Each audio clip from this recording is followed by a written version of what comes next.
Chapter 9. Regarding an ultimate truth of no small magnitude. People often ask me, Hugo, why is it that when dining with royalty you always keep your hat on? I explain that this is due to an old charter, dating back to the time of Sir Hugo de Rune, 3rd Earl of Penge, and then go on to tell this tale. Apparently, King John and Philippe II of France were in dispute over the Duchy of Normandy, and agreed to settle the matter by a single combat. Sir Hugo de Rune was King John's champion, and big with it, and as legend has it, no sooner had he put spur to his mount and raised his stout stag than the French champion fled the field of honour. King John, being rightly chuffed, asked Sir Hugo what reward he would care for.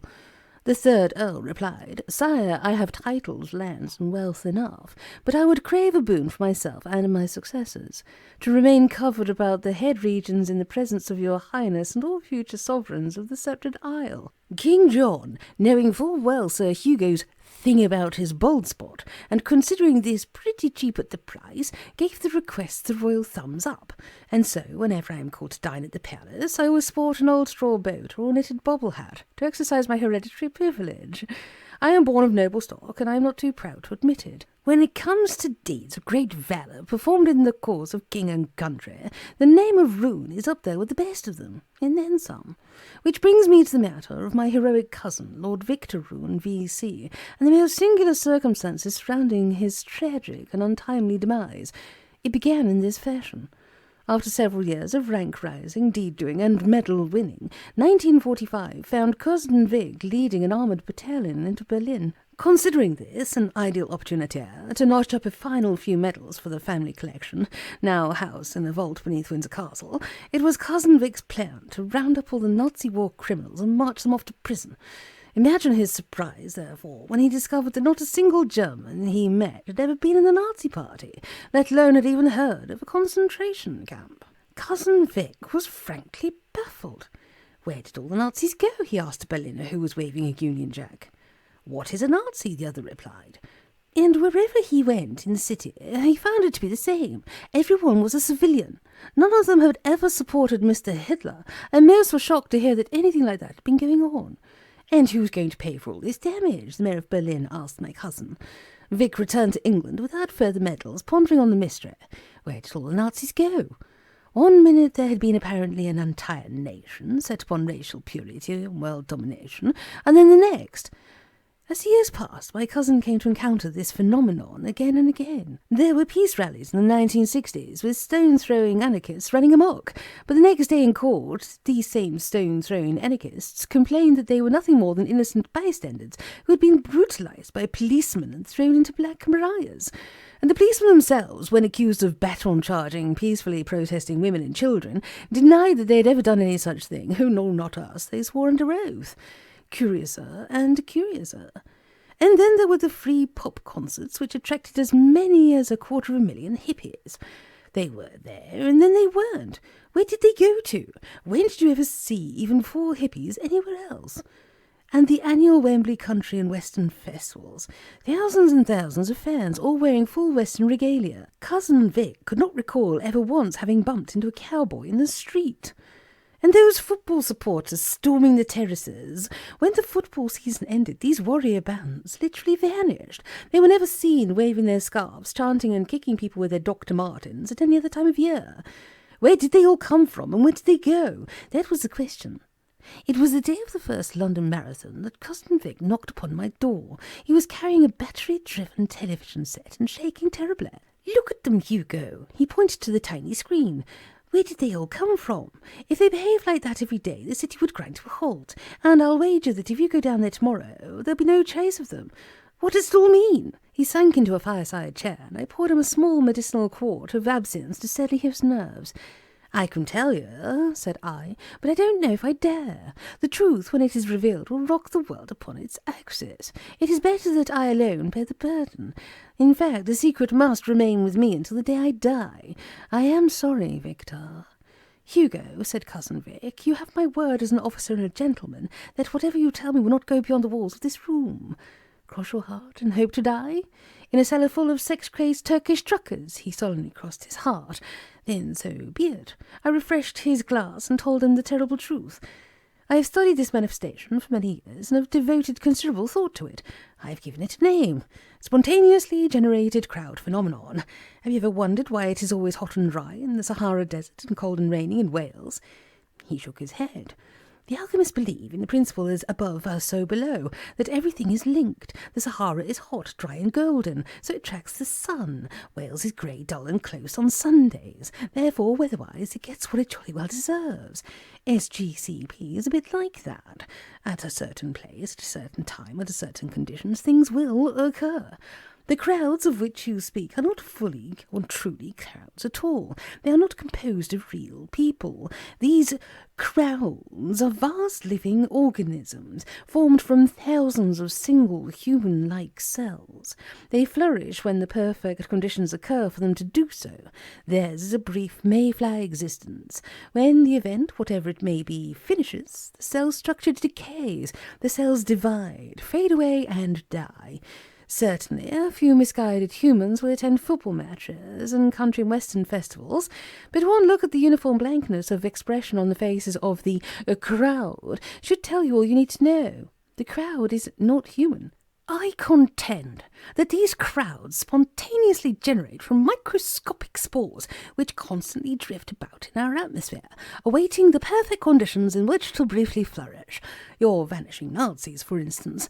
The climate which spawned them, what is referred to as a social climate, ceased to exist when the war ended. Thus your Nazis simply faded away. I further assert that these spores have been with us since the birth of mankind, ever growing in number, and I fear that they are evolving, reaching sentience. Victor, I have evidence to suggest that they are now actually capable of creating a condition suitable for generation on a global scale. If they cannot be stopped in time, mankind will surely be doomed. The entire planet will eventually consist of one vast chanting inhuman crowd. By the gods, cried Cousin Vic, it all makes sense now. This explains crowd mentality, the following of false messiahs, why charismatic leaders come to power, the whole shebang. Hugo, this rewrites human history. You must publish these facts at once. You must warn the world. And who should I tell, I asked. A crowd of politicians, perhaps? The assembled multitude at the United Nations? Should I ask first for all non-humans to leave the room? Victor, all about us, the spores float in the air. I pictured them as neurons, part of a great mass mind, exchanging information, plotting the replacement of man. Do you think they would allow me to pass on this ultimate truth? Then if you will not, I must, cried my noble cousin, flinging down his television set and plunging for the door. No, Victor, I called after him, you will not succeed. You cannot. They will not let you. But my words were to no avail. I heard his footfalls upon the stairs, the sound of the front door slamming, then a squeal of brakes and a deadly concussion. Before I reached my window, I knew full well the terrible sight which would surely awaited me. Victor lay dead in the middle of the road. A crowd had already formed around him. The Book of Ultimate Truths, Hugo Rune. There were many arrests made that day, but there would be no successful prosecutions. Order was restored around 4 o'clock in the afternoon, when the tanks encircling the town removed the covers from their guns, and Mr. Patel heard on his wireless set that the British Prime Minister had sanctioned the use of carpet bombing. Happily, there had been no actual loss of life. The only real hospital case was a travelling salesman who had been shot through the foot. Many upstanding townsfolk of Sheila Nagy were, however, now crowded into police cells at the Edinburgh Nick, loudly protesting their innocence and awaiting the arrival of their solicitors to prepare charges of police brutality and wrongful arrest. One married couple in particular expected to do very well out of it. They had come home during the height of the disturbances to discover their teenage daughter being ravished by a young police officer. Exhibit A was expected to be a 21-function Swiss police knife. Then there were the 55 auction bidders who were filing a mass suit for slander and defamation of character against a sergeant in the Special Forces. The Sheila Nagy Bus Company was suing for the loss of its only bus and Mr. Patel for his woodbine machine. More than 100 smartly dressed American solicitors had already chartered a plane and were even now heading across the Atlantic. Police Chief Sam McCaggart was having a rough one. He sat at his desk rooting through a tower of statements. "Do we have anyone in our cells who does not claim to be an innocent bystander?" he asked his sergeant. The sergeant pushed back his cap and scratched his head, the way some of them do. "McMurdo," he said. McMurdo. That name seems to ring a bell. Does he have any previous? Well, no, sir. He doesn't actually have a record, but he's a wrong un right enough. We've got him banged up in the high-security cell. I've had him put in a straitjacket and one of those leather masks with a little buzz over the mouth hole. He won't be biting anyone's face off while he's in our custody. I've no fear of that, Chief. I'm very glad to hear it. And what did we arrest him for? The sergeant flourished McMurdo's statement. He coughed up, sir. Came clean. Sam read through the statement. He confessed to being in illegal possession of 2 packets of woodbine. Is that it? Yes, sir. The sergeant winked. But I can pencil in a few other little misdemeanors. Clear up a few unsolved, sir. No. McTaggart ripped up McMurdo's statement and flung the pieces up into the air. But, sir, I'm sure we could tie him into a couple of torso cases and a bullion robbery. Just give us time. I'll beat the truth out of the maniac. No, said McTaggart. He turned further sheets of paper. What about these 2 tourists, Murphy and Tuppe? What kind of name is that? Tuppe? I believe it's Welsh, sir, or Danish. So what about them? They're witnesses, sir, against the Campbell. Then why are they locked in a cell? For their own protection, sir. From who? The Campbell, sir. And where's he? Locked in next cell, sir. McTaggart sighed. Let them out, Sergeant. Get full statements from them and send them on their way. Yes, sir. Sergeant, I can't seem to find any shaven-headed Scottish nationalists here. We didn't arrest any, sir. And what about this Wolf of Kabul fellow? Fictional character. Out of the hotspur, sir. Out of the hotspur. I see. McTaggart rose wearily from his desk and smote his sergeant a blow to the skull. Put the kettle on, Sergeant, he said. At a little after 6 of the early evening o'clock, Cornelius and Tuppe were once more in Sheelanagee, a Sheelanagee which now resembled Beirut on a bad day. Their taxi pulled up outside the Anabaptist Reformed Church and Felix Henderson McMurdo climbed out. Thanks very much for the lift, said he, and may God go with you on your epic journey. A pleasure, said Cornelius, and good luck to you. Tuppe waved. Be lucky, he called. Bye. Nice chap, said Cornelius to Tuppe.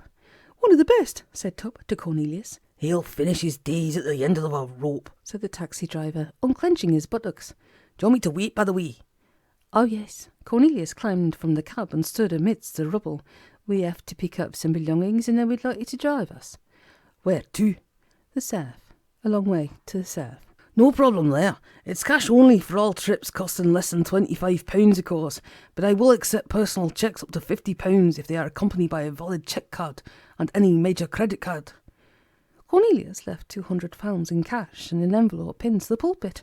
He also left his address with a request that a receipt be sent on to him.